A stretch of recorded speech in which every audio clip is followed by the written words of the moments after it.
Is that funky live guitar music that comes on every Monday through Friday, alive at 5, the Evil FB Network, Rumble, X, YouTube. Hopefully we'll get them all working today.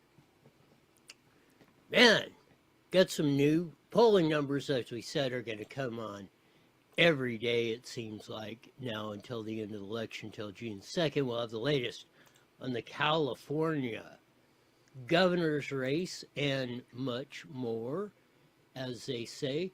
We're going to get to, luckily, hopefully, why Kelly Roberts dumped the Mission Inn, or what she posted on the Mission Inn website. Kind of says a lot about California. We got much more on, maybe we'll get today or tomorrow, the fraud investigations that J.D. Vance is going. Of course, Trump hit China. We'll see what that's all about. But lead story of the day by Christopher Rufo and Haley Strzok. I'll get it out right. Watching porn on California's death row under Gavin Newsom. State prisoners are turning taxpayer-funded tablets into personal sex machines. I kid you not. That's exactly what is going on here in California. You got it, you're paying. You, the dummy California taxpayer, are paying for porn. You're paying for the computer. You're paying for the internet of dudes on death row.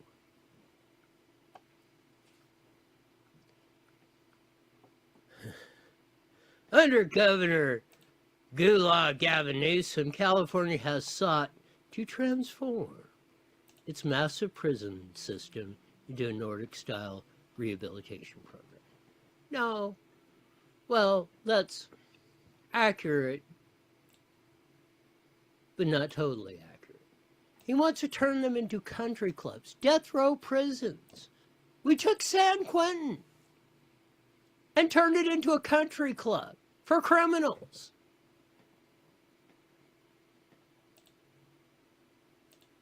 Man, we got to get, Steve or Chad gets in. First, we got to get Chuckawalla Prison open down there in Blythe. It was recently closed. And all the rest of them. We want, that's why we passed Prop 36. We want criminals frickin' in jail and not at Club Fed or Club State. Newsom has placed a moratorium on all executions. Remember when he was running in 14 and we passed Prop 66, which said 5 years, they're done. No, they're out of appeals, gas chamber, firing squad, throw them off the Golden Gate Bridge. I don't care. As the great Herb Morgan sign says, we got to un-F California. Further reading on that, he said, we're going to, even though I'm personally against executions, I will withhold the law and the will of the people. As soon as he got into office, no execution.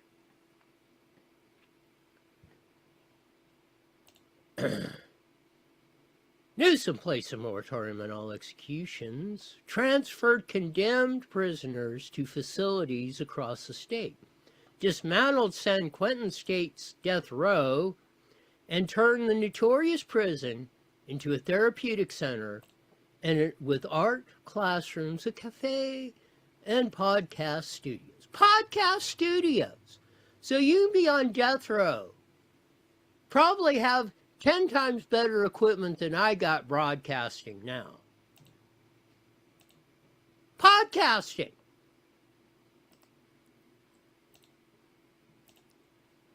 As part of this transformation, the Newsom administration approved a $189 million contract to provide new digital tablets, generic flat-screen devices in a plastic shell, to every inmate in the state prison system at no cost to offenders. You know who the cost gets borne by? We, the dumbass California citizen. And the electricity to run it, and paying for the internet service, probably premium plus.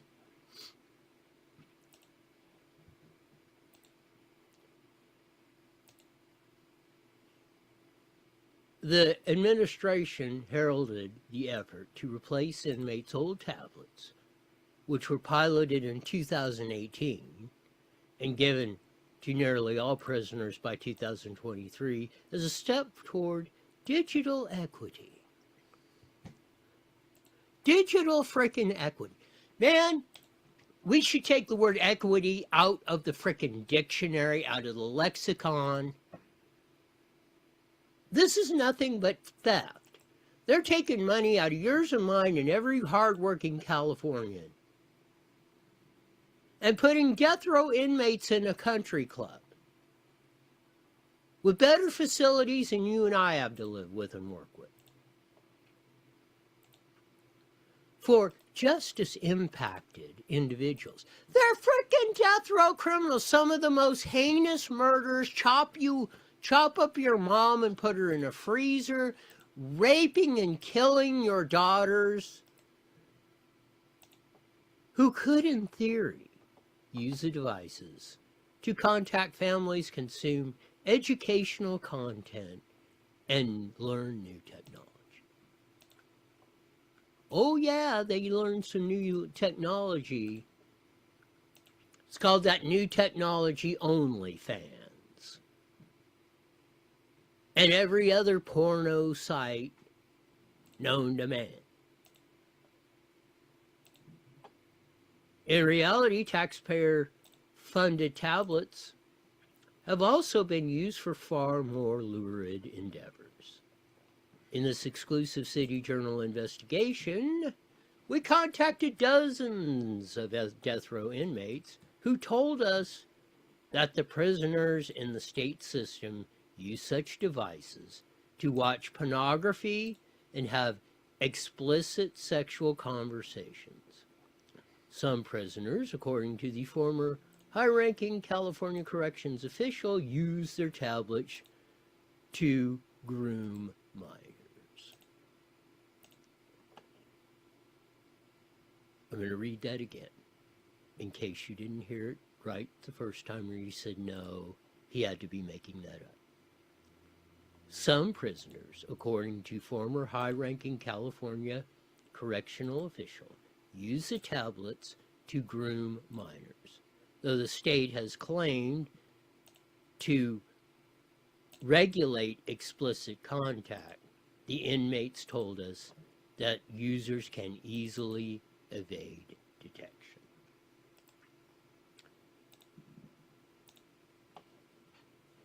So they're grooming minors, they're having explicit sexual content and conversations for death row inmates in California on your dime in a country club facility.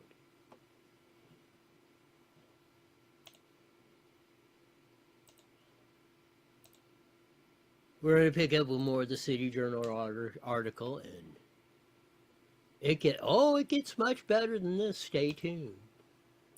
We're going to start getting into the explicit and lurid details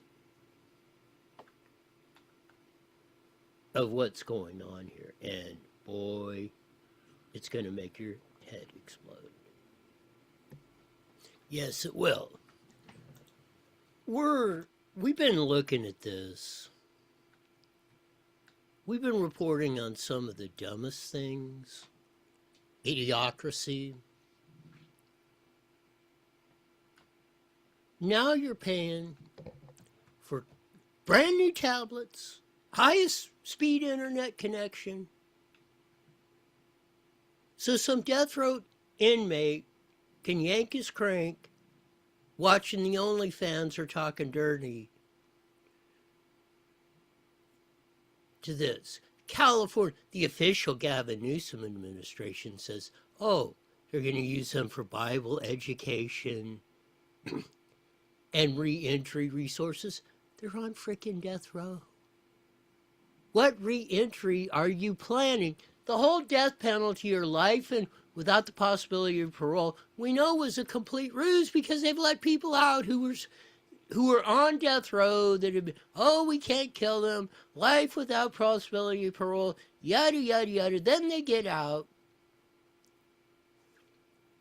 But the inmates tell a different story. For some, the devices have become personal sex machines. Personal sex machines. In the words of one inmate, California death row is now populated with desperately horny criminals who see the tablets as a way to satisfy their basest fantasies and desires, all thanks to the California taxpayer. Mind you, this is again Chris Ruffo and Haley Strack in the City Journal. In the 80s, rapist and serial murderer named Robert Maury earned the nickname the Tipster Killer for calling in anonymous tips identifying the locations of the dead bodies he left behind. During that period, he killed a woman by strangling her with a nylon clothesline, strangled and killed another 2 women, and brutally raped a 4th before he was caught by authority. Now Maury is living at a state prison facility in Stockton, California, where he has viewed pornography on the taxpayer-funded digital tablet. In an interview, Maury told us inmates can receive nude pictures and watch pornography through their devices. In his case, he came to receive a topless photo from a 22-year-old German psychology student who was hoping that I would share my story with her for a class project. After he sent the photo, Maury said he flirted with her for a while. Maury said in another way inmates can watch pornography. Topless photo.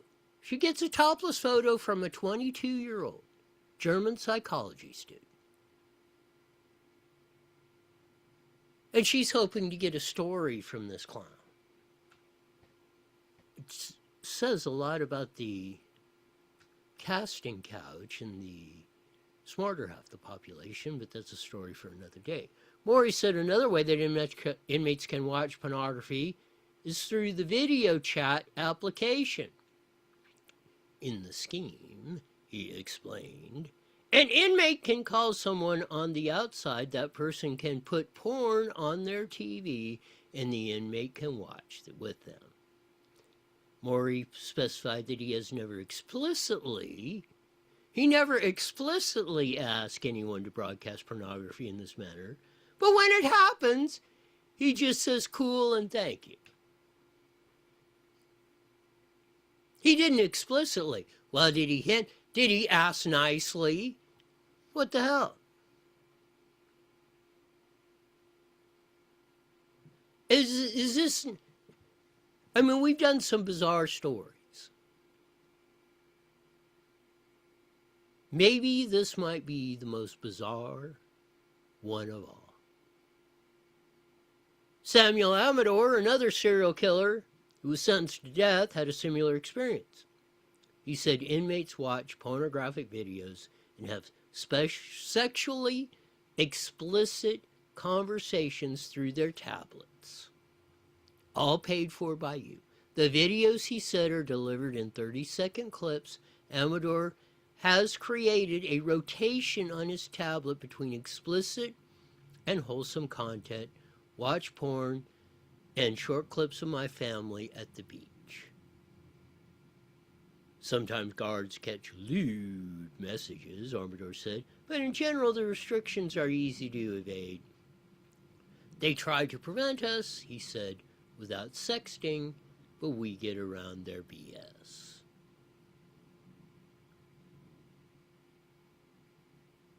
This is...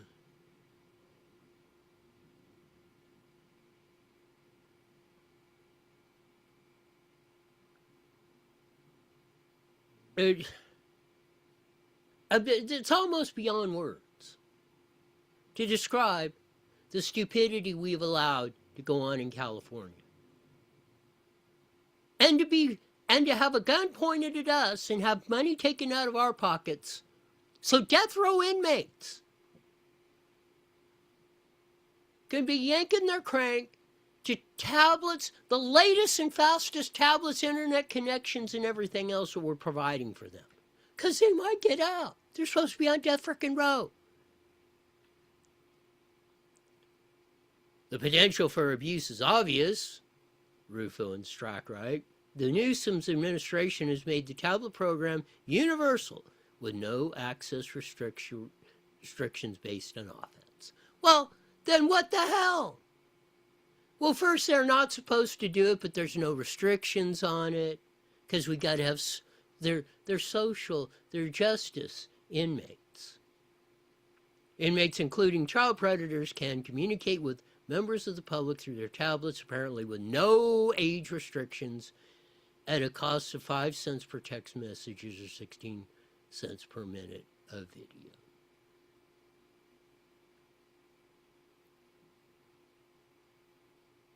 You say there ain't grooming going on? In a recent case, Nathaniel Ray Diaz, who was convicted of committing a sex crime against a 12-year-old girl, allegedly used prison, issued tablet to contact and exploit her from inside.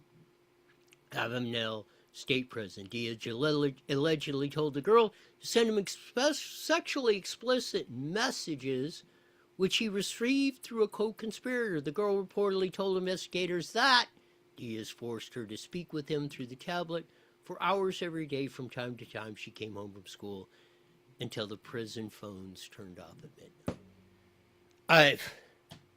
It goes on. Read it in the City Journal. Just came out. Chris Rufo, Haley Strack. You're paying. You're paying for this. For death row inmates. For death freaking row inmates. To watch porn. This is Gavin Newsom's world that we voted for and let create in California.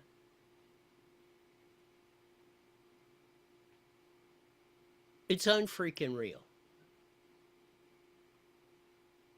I don't know how stupid, how idiotic, how mind-bogglingly stupid we can be here in the once Golden State. One of the most endearing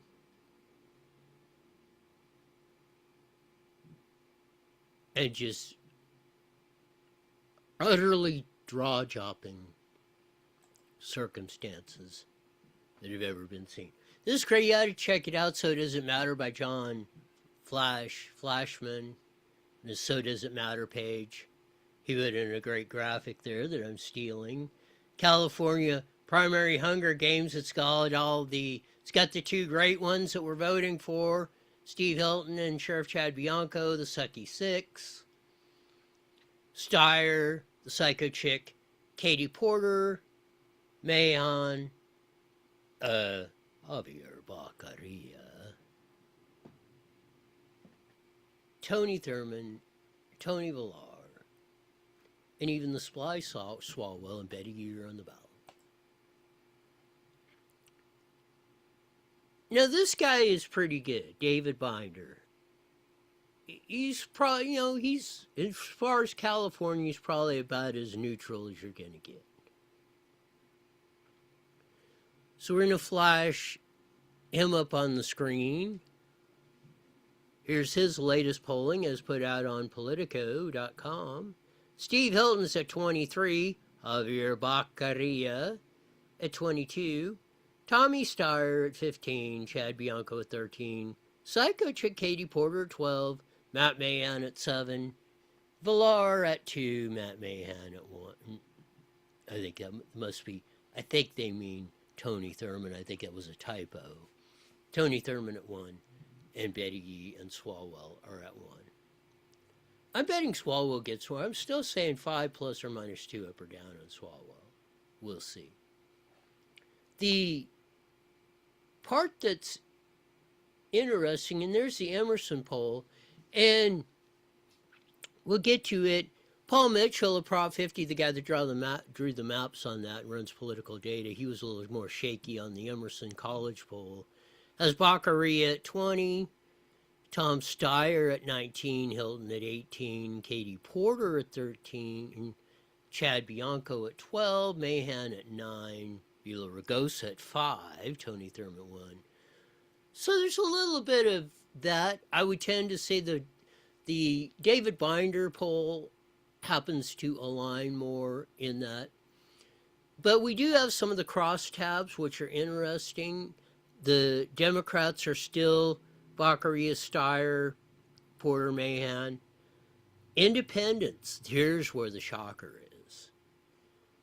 Independents are now Hilton 22, Steyer 16, Baccaria 15, Porter 15, Mahan 13. So you really got all the Democrats right in, and that's where we want them. The independents are splitting exactly as we want them. The big surprise is Chad Bianco. 2 weeks ago, Chad Bianco was leading this group with 22%, and Hilton had 18. Hilton's bumped up 4, but Chad Bianco's lost less than half of the independents. He's still at 33 on Republicans. Steve Hilton's at 44. So Republicans are splitting, leaning a little bit more towards Hilton, but that shows me, 77%. We still got 20% of Republicans that are still yet to make up their mind. So we need to get them to go right now. And get the ballots in now. Let's not wait. We'll just, because we need to get Republican ballots in, and we'll go into that here in a sec. We've been outturned the first week of turnout, which has been weak, but Republicans are overturning out in their percentage, which is good, and which is what we need to get Steve and Chad in the top 2. And Democratic is just slightly below. Decline to state third parties are lagging behind, but they usually do. The vote count is less than half of what it should be at this point traditionally, so people are withholding their ballots. They're not getting them early, mainly because a lot of people are still undecided, fluid. They may be leaning to Baccaria or Steyer, Porter, but they could change their mind. There's still I still say a third of the Democratic Party that is naming a candidate could change their mind before Election Day or before they put that ballot in the envelope. So that's some of the latest. But see, this is what doesn't take into account. That all these polls were taken before the big KTLA meltdown of Javier Baccaria, like Katie Porter did with Julie Wells on the I'm calling this, you're asking me too many hard questions. And then to get out the effing shot one. Mike Trujillo's hinted at this stuff is coming on Baccaria. We're going to play it again. So we're going to see at this point, has Baccaria hit his ceiling and is going to drop, was what we need. And hopefully the Steyer attack ads coming out on Baccaria will start knocking him. You just need to knock him down a few points. And we need to raise Sheriff Chad up a few points. And don't bother the nattering nabombs of negativism. Oh, top two's done, we're going to get shut out. Steyer's going to fade. We'll get into that here again in a sec. Here we go. This is the start of our interview with Javier Becerra in Highland Park. By the way, this is a profile piece. This is not a gotcha piece, right? Well, look, I think these questions are fair. It's in order to learn about... Look at the... Focus it. Well, let me blow her up on the screen. Let's blow her up on the screen. Get back and look at Javier's look when he says, this is a profile piece. Look at his eyes and his facial expression. This is not going to be a gotcha piece. This is the start of our interview with Javier Becerra in Highland Park. By the way, this is a profile piece. This is not a gotcha piece, right? Right? Did you catch that? Right? Kind of almost ready to wink. And I don't know if the camera didn't catch it, but he's given the head tilt, cock, kind of S-eaten grin, narrowing of the eyes. Like, okay, you're not gonna beat me up. I can't. I'm afraid of girls. Please don't beat me up. Right. Well, look, I think these questions are fair. It's in order to learn about you as a candidate. So long as it's about the profile. I don't know how you define profile, but I'd like to begin the interview. The way I describe profile is you talk about all the things that I've done, things I want to do, and along with some tough questions. But not only tough questions. Not only tough questions, again, get this facial question. Look at that. He knew. He knew right away that he had screwed up. And then he says, well, yeah, the profile pieces of how great I am. Well, yeah, you could throw in a tough question or two, like, have you ever painted your toenails pink or something?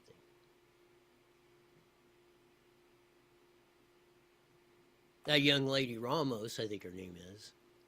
And I wouldn't have expected it coming from KTLA5, the wokest station, the wokest TV station we got here. But mind you, all this polling that's coming out today and probably the next couple of days, it'll probably take into the week before you will see if this Baccaria meltdown is going to have any effect. So that's why I want to mark today and tomorrow, probably the rest of this week. We'll see what comes out on Monday of next week, because if if this is going to knock Baccaria down, which I'm hoping like hell it does, this you'll start seeing it in the next release of polling coming out. The other one, and this is where, just in LA, Bass is at 30, this on the Emerson College one. Pratt at 22, Rahman at 19.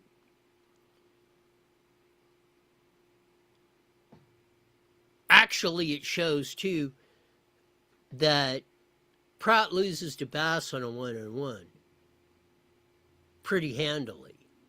But he's only 5 points behind Rahman. The best deal in L.A., city of L.A., if they won't vote for Spencer Pratt, get them to vote for Nithya Rahman. Because a Nithya Rahman, Spencer Pratt race, better than 50-50 Pratt wins that. Maybe 1 in 5 against the buffoon Bass. But again, it was a small...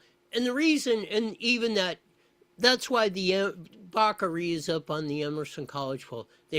Paul Mitchell said it in the LA Times article. They way oversampled Latino vote, which is like a 2% chance of that Latino turnout coming out in that particular poll. So the Emerson, that's why I say the David Binder one is probably, the crosstabs and demos are much more realistic, let's put it that way. So this is from Mike Madrid, one of the quasi-establishment hacks. Now is a time when Steyer's pollsters should be dropping a memo with their internal numbers showing what they're seeing. If the race is closing up, they'll drop numbers with methodology. If they don't, then we'll be seeing the Baccaria consolidating like everyone else. So, we're going to see if the Baccaria meltdown from fallout from the KTLA-5 report, see how heavy this weekend really put up. If he sees Baccaria, if they see Baccaria's numbers dropping, you're going to see a lot of those hit pieces from Tom Steyer on Baccaria. And then he's going to start putting out internal polls with crosstabs showing Baccaria coming down, because that's the only way pretty much he's got to get in. It's about his only hope. This is from Jen Van Laar. She put this out, re-exposed. But this is what we got to do. She writes, this is the way, I love the energy. It seems that people just wait for someone else to do it and then complain that it's not getting done. You got to get off your dead asses. Me and CalMega Barbie are busting our tails, ballot harvesting several hundred ballots a day in LA. We will elect Spencer Pratt as our mayor on June 2nd, and that will help elect Steve and Chad. We boost Republican Steve and Chad turnout in LA County and San Francisco. And they don't have to win it. You just have to get above normal, like it's turning out now. We're about almost 2-1 Republican versus Democrat turnout. We keep up that pace, like KD's and CalMega Barbie, and we got a very good chance.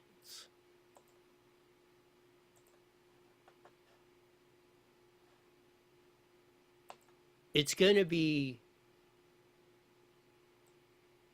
an extremely interesting ride, as they say. Before we get to Susan Shelley at the bottom of the hour, Rand Paul had the hearings. CIA chief was up, their whistleblower was saying the fraud Fauci knew that this was not a bat virus. It came from the Wuhan lab. He covered it up.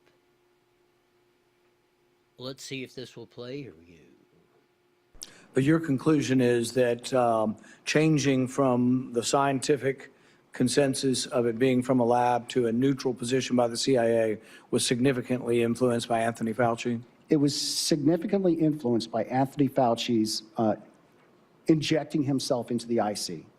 And to go to the second part of your question about what happened, particularly during the 90-day study, we have documentation that shows that as of August 12th, the CIA was considering calling this a lab leak, August 12th of 2021. And then that changed on August 17th of 2021. Right. And unfortunately, because the CIA would not provide us documentation that we asked for, we have no idea why that changed. And that... Oh, we know why that changed. Fraud Fauci did it. That's a year and a half in. That's under the Biden administration. The CIA was going to come out and say, hey, this was a lab leak. Because the CIA in 2017, which they hid from Trump, said, hey, you better get down here to the Wuhan lab. There's a bunch of phony crap going on down here. Gain-of-function research. Funded by the U.S. And you guys better find out what the hell is going on.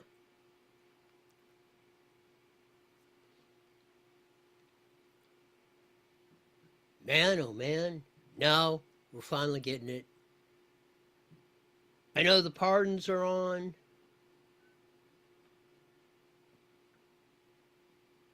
But that was some explosive testimony today or yesterday in the fraud Fauci.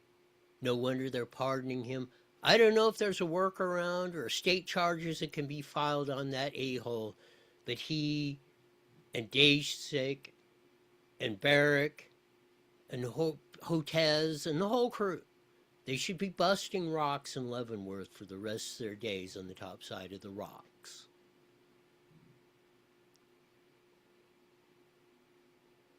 Things are happening. Hopefully with this redistricting, it's given us new hope. There's even a slight chance that Republicans might not lose the House or the Senate.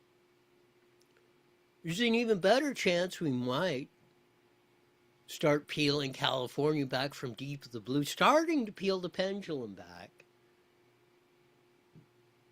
and not be paying for new tablets and high-speed internet connections for death row inmates to yank their crank watching porn on the new tablets we bought them. Kid you not, you gotta read, or go back to the first part of the show and read this, watching porn on death row. 30 seconds, 30 seconds. Chris Rufo and Haley Strack. It will blow your mind. We're paying for tablets for death row inmates to watch porn. Death row inmates. Hopefully we'll have Susan Shelley on when we come back. Covers a lot of the hot topics that she writes on and everything else that goes on. 5 seconds and no Susan yet. Okie doke. We will see. IE Newswire Daily is on the air. The following is a paid program. Views and claims expressed are those of the program producer and are not endorsed by this station. Opinions expressed are not necessarily those of radio station KMET, its management, employees, or affiliates.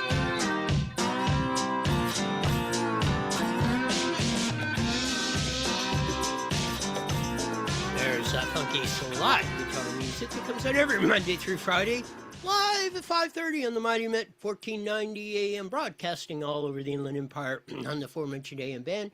Join our vast video audience in the evil FB network, YouTube. Check us out, subscribe. Type in IE Newswire Roy Bleckert. You'll see my nice, smiling, shining face. Man, what a day. If those of you join on KMT, you got to go back and look at the archives. You will not believe this one. Watching Porn on California's Death Row by Christopher Rufo and Haley Strack in City Journal. Under Gavin Newsom, state prisoners are turning taxpayer-funded tablets into personal sex machines. That's right. They're pointing a gun at you, taking your tax money out of your pocket. And they're buying brand new tablets. Susan is on the line. Internet connection available. So they can sit there on OnlyFans or whatever and yank their crank. Or talk to 22-year-olds trying to get a short story showing them their breasts because they want to get a story with a death row inmate. This is Gavin Newsom's California. This is the California we have wanted by electing these tutti-frutti flippin' idiots. Herb Morgan's sign is no more appropriate. We've got to un-F California. He's running for controller. Vote for Herb. Ed Delgado. State Assembly. Chad Bianco, governor, he needs the votes right now. We went through the latest on that. Went through the latest polling numbers on that. Did Susan call in, Jesse? Yes, she's on the line. Oh, did Susan call in? Yes, she is. She is, okay. Now that my system almost failed when it failed the other day on that, we get into this some more stuff.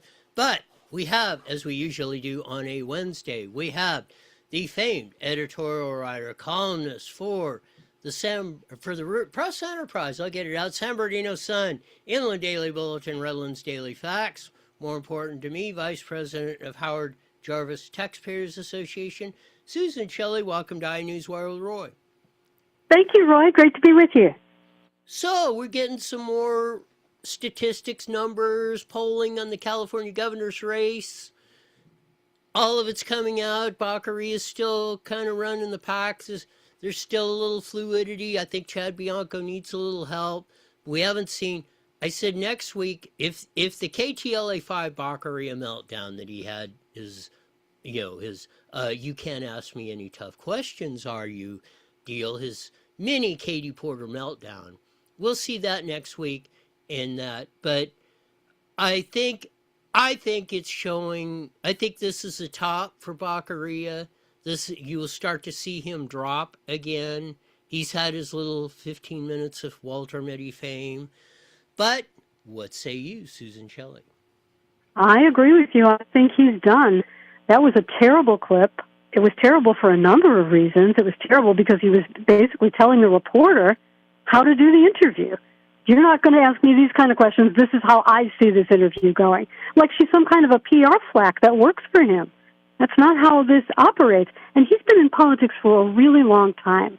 So for him to do that, it just reflects either profound stupidity or some kind of a racial thing because she was Latino and he was perhaps trying to say to her, this is how we do it to make sure our cause advances, which is worse.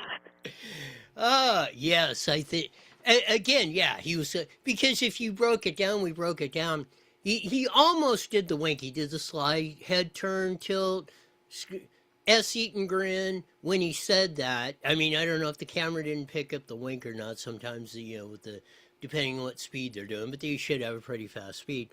But then again, in his smug look, like when he was doing that, or profile, but you got to tell me how great I am. But yeah, you can kind of ask a tough question. We got the smirk up there that he had on with that. Yeah, he was like, okay, and I was pleasantly surprised. I think her name is Ramos, who did the interview, did not back down on that. And of all the TV stations in LA, I would not have thought of KTLA Channel 5, the wokest station we got, would have hammered Baccaria, and she went in. I hope they would post on YouTube the whole video. They posted 6 minutes of it, but I'm sure it went a lot longer than that. I'd like to see the whole thing, Susan. I agree with you. I'd like to see the whole thing too, but he's not the wokest candidate in the race, so maybe they didn't feel like they really had to protect him. I'm not sure, but I give credit to the producers and the editors for putting that out there and showing the whole arrogant clip, because that's more telling than the canned answers that his consultants have made him memorize. It is. Looking at it, and we had the David Binder poll, which I think is probably about as neutral as you're going to get in California. The Emerson College poll that dropped, I think it's showing about 35% Latino turnout on that. And that would be record high in a primary for them. It's usually in the low 20s. I think that's why you're seeing the difference in numbers. But the way I see it, I think Steve Hilton is locked in on one of the top two positions. I think it's down to the number 3 slot is either going to be Baccaria, Steyer, or Chad Bianco. What say you? I can't figure this one out at all. A lot of the California Democratic machine election results come from unions that are ballot harvesting and advertising to their members really hard, this is who we're voting for. And I'm not sure we're seeing that. Some of the unions have dual endorsed, so they're not putting their resources all into pushing one candidate. I haven't seen a lot of TV commercials for all of the candidates. I've seen Steyer commercials, which have been running, seems like, for 2 years. I've seen that, but I've seen some anti-Becerra commercials, I think, and I think we'll probably see more. I haven't gotten much mail on the governor's race. This is a hard one to figure, and to the extent that California elections are run by the machine is broken this year. It has not been able to produce a candidate. And all of their efforts to get people to return their mail ballots, it's all been held back. No one's sure who to tell them to vote for. So it's just unpredictable. And if the voters do this without a lot of influencing on their decision, they're going to look at those pages of 61 candidates, and it's like, where's Waldo to find a name you recognize? It's going to be very difficult to figure this out. So I don't know. After the polls close, there's 7 days for mischief. 7 days for people to bring in ballots and say, oh, yeah, These were postmarked by Election Day, wink, wink. 7 days for that. And we will see what happens at that point. This is very hard to figure. Yes, Tom Steyer is the one that's putting out the anti-Baccaria ads. And like I say, we won't see the effect of the KTLA interview or the anti-Steyer or the anti-Baccaria ads by Steyer till next week. We should start seeing if that has any effect. And I'm saying it probably, I'm predicting it is, because the way I'm looking at it still, all we got to do is knock Baccaria down about three or 4 points from that race. Chad about 3 or 4 points, 8, and top 2 in June is going to be in. And I think because Mike Trujillo, who has been Tony Villar, Antonio Villaraigosa's henchman from way back in the mayor days running his campaigns, he was the one that was saying, hey, Swalwell is going to melt down, and he was 100% right on that. He's saying the same thing. He's saying that Dana the Hammer Williamson and the McCluskey and the Baccaria deal with the campaign contributions.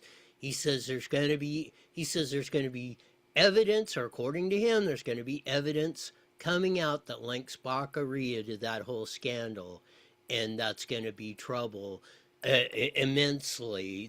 That's going to be, maybe, I'm going to say, because it's not sexual in nature like the Swalwell deal, but it's almost as potentially damning on his part if it comes out. And that's what they're panicking again, because if Baccaria gets in and Trump indicts and starts putting out the evidence that the Biden administration got on all this, they could be in a heap of trouble even if they do get Baccaria in. Susan. That is all true. And this is really an awful situation. There's no way that Javier Becerra did not know that this money was coming out of the account to compensate Sean McCluskey, his chief of staff. There's no way he didn't know that. And the reason there could be no way he didn't know that is because he wanted the chief of staff to go to Washington with him, and the chief of staff would have said, I can't afford it. And then suddenly he could afford it, and he went. And how does Becerra not know about those conversations? He was in those conversations. It wasn't like his political people were deciding who his chief of staff was going to be. So this is just not a credible story. And while it's true they may have been able to keep him out of the loop of things that were in writing about it, it's not plausible that he didn't know what was happening here. And it's really no defense if he didn't know, because it's the candidate's responsibility to know if his campaign funds are being properly spent. He does have to sign those reports that show the money going out. It's just not plausible that he didn't know. And it's a federal crime. The way that they routed that money around is a federal crime. Conspiracy, wire fraud, and then a bunch of lying to the FBI, apparently. So this is going to be trouble for him. Way around it. I don't know why the Democrats would want that at the top of the ticket in November. That just seems like a really bad scenario for them. But we'll see. It seems like this whole campaign this year in the Democratic Party in California is one nightmare, bad dream going on, and I hope it gets even worse. I hope it gets Freddy Krueger or whatever sci-fi film worse on this thing going on. But switching gears, and there's a lot of tax increases going to be on the ballot in June and probably November, coming on in 26. They're unraveling. We got two here in the IE, especially Riverside County. The city of Riverside wants to extend their 1% sales tax measure Z that they put on 10 years ago, that sunset in 10 years. They want to permanently, as everyone, Howard Jarvis, taxpayers, Ronald Reagan said, and everybody, there is no temporary tax. It's all permanent. They want to extend the tax indefinitely and raise it 25% to 1.25%. The city of Paris out here has on the ballot a 1% sales tax increase. There's ones going on in LA, and I believe Palmdale, if it passes, Palmdale Lancaster is going to be the highest in the nation at over 11%. All this stuff going on. One of your columns this week, the desperate measures LA's plan to tax everything that moves. Seems like everybody in California is a desperate measure to tax everything that moves. Susan Shelley. Well, that is the truth. And, it could be as simple as when that COVID bailout money came, everybody just adjusted to the idea that it would be there forever, and they overspent and they overextended on permanent programs with temporary money, and now they want to continue it. They want to raise taxes to continue that bailing out forever. And it can't be sustained. You just can't have government growing faster than revenues. And that's what's happening. Spending is growing faster than revenues at the state level, at the local levels, and it's a structural deficit problem. And the tax increases that they're proposing don't even fill the hole. They just kind of dent the hole a little bit. So this is unsustainable. Voters should just say no to all the tax increases. They're going to have to restructure these government agencies and make them more efficient and cut back on some of these union positions that are overpriced and feather-bedded. And they're all feather-bedded, but there's a lot of feather-bedding in all government work where a private company would do what Elon Musk did, which is fire 90% of the staff and run better. And they don't do that. They triple the staff and run worse. So we have to get a grip on that. And voting for tax increases only extends the pain. It doesn't help. 1,000%. I mean, Vice President J.D. Vance, who's in charge of fraud in the Trump administration, he said, we're going to start, when we have the authority, we're going to start withholding billions just in the hospice fraud that's going on in California until we figure out what the heck's going on. But it isn't just the federal government. It isn't just the state of California. It's at the county level.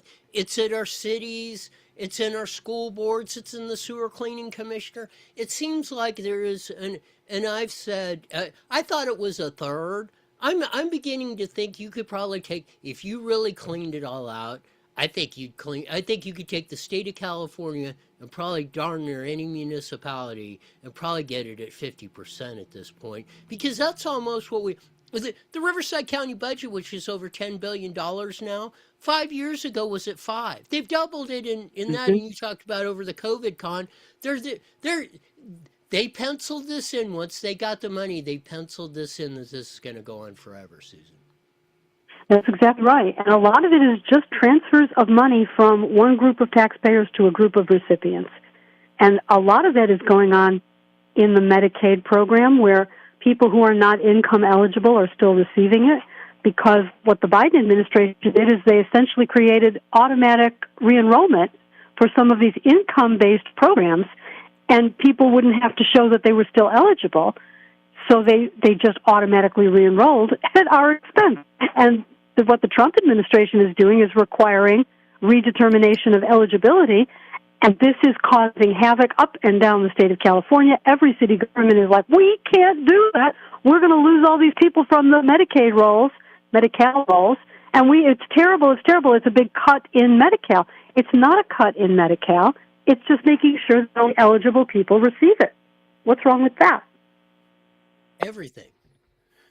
I mean, everything is wrong. I mean, that's the easy. I mean, let's just put it simply. Everything is wrong with the system. I did it at the first part of the show. I mean, this one will blow your mind on that. Chris Rufo and Haley Strack just put it out. We're now paying. We bought brand new tablets because they didn't have ones, so they had old ones for the death row inmates, and we got them the highest internet speed connections. And now they're watching OnlyFans and porns on their newly funded tablets on death row. This is what we're paying for in California. Oh. You could not, in anybody's wildest dreams, you could not imagine this would be happening anywhere, Susan. That really tops everything that they were doing at USAID, doesn't it? When yes. They start saying, we're paying for musical comedies in Brazil, and we're paying for, I don't even remember the crazy list of things that they were paying for all around the world. But I think paying for tablets so death row inmates can watch free porn all day has to top anything the federal government was wasting money on. I think that just blew me away. I'm thinking, of all the, you think it can never get any worse than that. It's It does. They find out they've got to be up 24/7, 365. They can go, yeah, we're going to show them we can on this. Your other column this week, California's cap and invest scam is finally being exposed, Susan Shelley. Yes. Well, the cap and invest scam, originally called cap and trade, dates back to 2006 with the Global Warming Solutions Act. And the idea there was that California had to reduce its greenhouse gas emissions. And how was it going to do that? Well, they put the California Air Resources Board in charge of figuring it out. And what they decided to do was cap the amount of greenhouse gas emissions that they would allow in the state, and they would enforce this by requiring permits, and then they would reduce the number of permits, that's the cap, every year, and the price of the caps would therefore go up, meaning that people would have this financial incentive to not emit greenhouse gases. Well, we have reached the end of this problem here because they've capped it so much that the oil companies are closing refineries and leaving the state.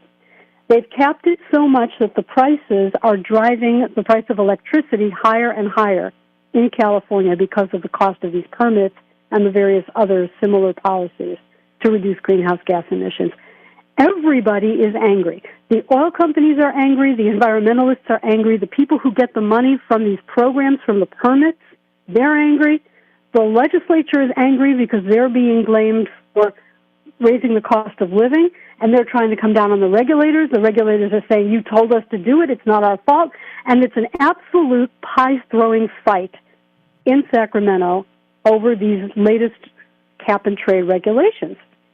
So I think we might be at the end of it, where it's just going to fall apart. It's not capping greenhouse gas emissions anymore. It's just become a wealth transfer program where the oil companies pay and the crackpot groups get subsidized, and it's become like another form of taxation. And they're using $1 billion a year of this money for the bullet train, and that's just the punchline to the whole story. It needs to end.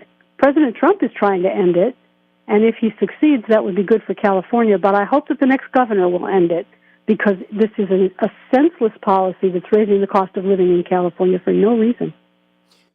Well, that governor better not be Baccaria, because on that KTLA5 interview, like when the reporter Ed asked him about the gas prices, and I said, well, yeah, gas has to be done by refineries, and we don't have any more. Yeah, duh, like electricity prices are high. Yeah, duh, because you and your ilk and your political buddies passed all this stuff like cap and trade and close the oil wells and run the refineries out and businesses out and everything else. This reminds me of Hegelism. They created a crisis where one doesn't exist, and then they're going to walk in with the solution. My take is the solution, 98.7% of us ain't going to like it, Susan.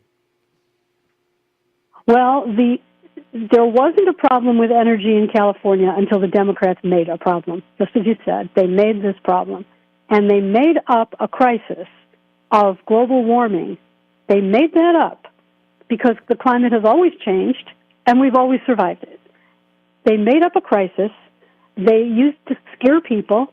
They used it to monetize this system of selling carbon credits, which is nonsense. Can't even believe how they make carbon credits.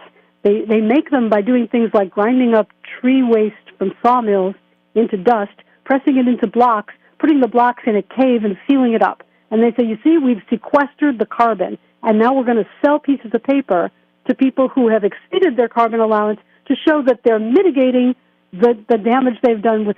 This is crazy. This is like selling indulgences for sins. This is crazy. And it's not worthy of the state of California, which is a major economic force, a wonderful singular place with wonderful people in it who deserve better government than this. Got about a minute left. Tell them why they should join HJTA Go.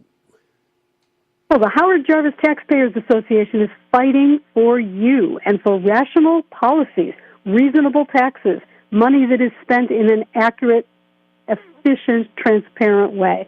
We are fighting for taxpayers, and you can be a member of this great organization for just $15 a year. That's all we ask, to keep you informed of all the things that are going on in Sacramento, in the courts, in the legislature, on the ballot.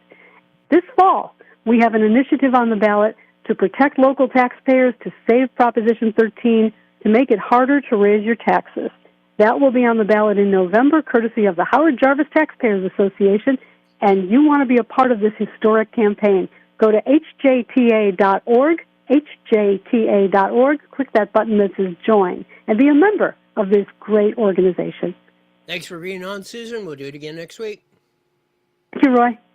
Susan Shelley, Vice President of Howard Jarvis Taxpayers Association and columnist extraordinaire for the Southern California News Group. Wow. Like Herb Morgan, the great Herb Morgan, sign. Second best political sign ever, behind Dick Ryder's when he ran for supervisor in San Diego. Uneffing California says it all. We got this is Chad Bianco, Ed Delgado for Assembly. He needs to take out the odious Corey Jackson. Chad needs the votes. We got to bump him up about 3 or 4 points. Get top 2 in June in. That's going to give guys like Ed Delgado a better shot. Herb Morgan. Michael Gates for Attorney General. Sonia Shaw for Superintendent of Public Instruction. David Serpa for Treasurer and things like that. That'll give those guys a much better shot. Plus our local elections. Hopefully Riverside defeats Measure Z. Hopefully the council comes out. Mike Vall in Ward 2, Chuck Conder in 4. I don't know. I haven't heard a candidate for Ward 6 of that. Paris needs to defeat that 1 cent sales tax. Don't do stupid. Don't give them don't give the fentanyl addicts any more fentanyl unless you want to kill them. How much more simpler do we have to get? It's going to be interesting. There's a little bit of work to do, but we got to get out there and hustle like KD's and Cal Mega Barbie, getting out, hustling, ballot harvesting in LA, deep in the bowels of enemy territory, getting after that, getting those ballots in. That's why Republicans are leading almost 2-1, although it's very early in a small percentage. We're leading statewide in almost every district. And voter turnout is very critical in a primary because you only get about 40%, and it'll probably be less. Since this is such a scattered campaign, it's probably going to be way less. It might even be in the low 30s. It might be one of the lowest turnouts we've had, which means your vote has much more effect. It gets less diluted. So every effort, friends, neighbors, ballot harvesting, anything out there, get after it. We got 3 weeks, and less than a day left till June 2nd. Then as Susan Shelley said, yeah, them extra ones can come in. You know, all you have to do is say, well, yeah, I intended to send it in on June 2nd, but it did, I'm 3 weeks late. Oh. Get your Democratic friends to vote for Villar, Katie Porter, even Matt Mahan at this point, Betty, any of them. We got to knock down Baccaria a few points, Steyer a little bit, or make sure he doesn't get any higher than he is. We got to bump Chad up a little bit. Steve, I think, is in. Barring any changes, we can, it's fluid. We could change directions here, but it still could be real. We could send a shockwave across the world June 2nd. Let's make it happen. That'll do it for today. As we usually say at this time, mandatory you're back here in 23 hours wide. For the best darn show in the whole wide world. Until then, see ya. Have a great night. You got it.